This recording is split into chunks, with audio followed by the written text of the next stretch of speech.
নমস্কার সবাইকে, শুরু করছি আজকের রেসিপি গাড়ুর ডাল। তো ফোড়নে দিয়ে দিলাম শুকনো লঙ্কা, তেজপাতা, 5 ফোড়ন।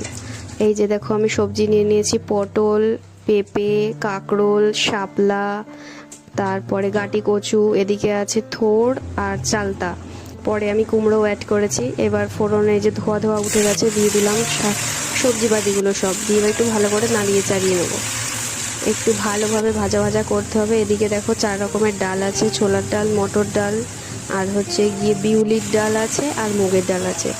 এবার সবগুলো ভাজা ভাজা হচ্ছে। থোড়টা আর এই চালটা, এটা টক ফলটা আমরা একটু পরে দেবো, যেহেতু হচ্ছে একটু কালারটা অন্যরকম হয়, তো কালো কালো হয়, তাই ভাজা ভাজা হয়ে গেলে নুন হলুদ দিয়ে একটু সাঁতলে নিয়ে ঢাকা দিয়ে রাখবো কিছুক্ষণ, যতক্ষণ এদের থেকে জল বেরিয়ে যাচ্ছে।